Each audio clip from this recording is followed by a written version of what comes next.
সম্মানিত নেতৃবৃন্দ, আমি নারায়ণগঞ্জ জেলা ছাত্র দলের সাবেক যুগ্ম সম্পাদক হিসাবে দীর্ঘদিন দায়িত্ব পালন করে আসছি এবং বর্তমানে কায়েদ প্রেম যুব দলের হয়ে একজন কর্মী হয়ে আমি কাজ করছি। আপনারা জানেন, দেশনায়ক তারেক রহমানের নির্দেশ, সারা বাংলাদেশের কোথাও মাদক, সন্ত্রাস, চাঁদাবাজির সাথে কোনো সংগঠনের কোনো কর্মী জড়িত থাকলে তার বিরুদ্ধে দলীয় অ্যাকশন নিতে বাধ্য থাকবে।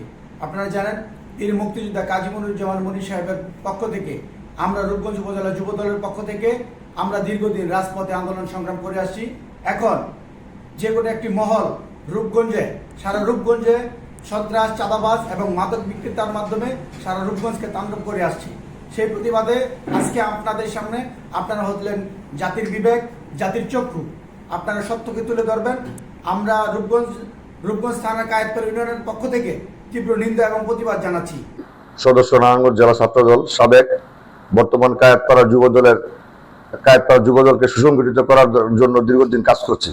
কিন্তু আমরা কিছুদিন যাবৎ লক্ষ্য করতেছি, রূপগঞ্জ থানা স্বেচ্ছাসেবক দলের সদস্য সচিব আলী, যার অফিসের সামনে সন্ধ্যার পরেই যত মাদক বিক্রেতা আছে এর আনাগোনা এবং বিভিন্ন মানুষের কাছ থেকে হুমকি দুমকি, এবং তার ফেস্টুনগুলো লক্ষ্য করলে দেখবেন যত নেশাখোর আছে তাদের স্বেচ্ছাসেবক দলের সে টাকার বিনিময়ে বিরিয়ে নিচ্ছে।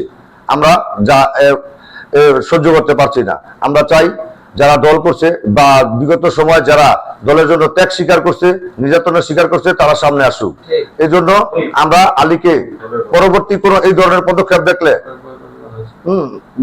দেখা মাত্র তার যাবতীয় প্রোগ্রাম এবং কায়েতপাড়া আলীর নেতৃত্বে কোনো প্রোগ্রাম হতে দেব না, এই বলে আমরা হুঁশিয়ারি জ্ঞাপন করলাম।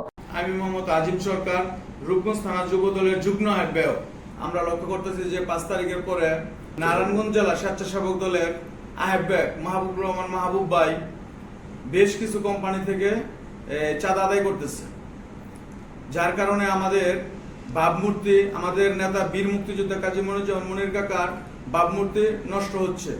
আমরা চাই না এই রূপগঞ্জের মাটিতে কোনো চাঁদাবাজ, কোনো সন্ত্রাস থাকুক।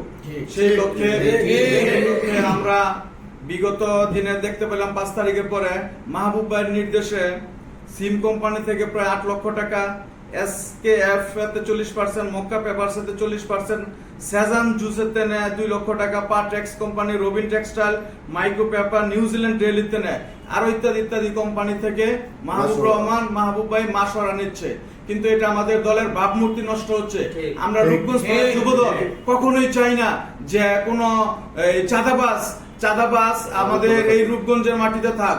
তাই আমরা কায়েতপাড়ার মাটি থেকে আমরা মাহবুবুর রহমান মাহবুব ভাইকে বঞ্চিত ঘোষণা করলাম এবং এই মাহবুব ভাই আলীর মাধ্যমে প্রত্যেকটা ওয়ার্ডে তারা মাদক এবং বাবার ডিলারশিপ অলরেডি মাদকের ব্যবসার সাথে জড়িত আমাদের রূপগঞ্জ থানা স্বেচ্ছাসেবক দলের আলী আহমেদ। আমরা চাই না তারেক রহমানের নির্দেশ কোন চাঁদাবাজ, কোন ভূমিদস্যু আমাদের মাঝে থাক। তাই আমি জোর আকুল আবেদন করব আমাদের বিএনপির হাইকমান্ডকে, যেন তারা এটা তদন্তের মাধ্যমে আমাদের এটার ব্যবস্থা নেয়। তা না হলে আমরা তাদের বিরুদ্ধে, মাহবুব ভাইয়ের এবং আলীর বিরুদ্ধে আমরা দুর্বার আন্দোলন গড়ে তুলব। বিক্ষোভ, মানববন্ধন সহ বিভিন্ন আমরা বৃহৎ কর্মসূচি দিতে বাধ্য হব।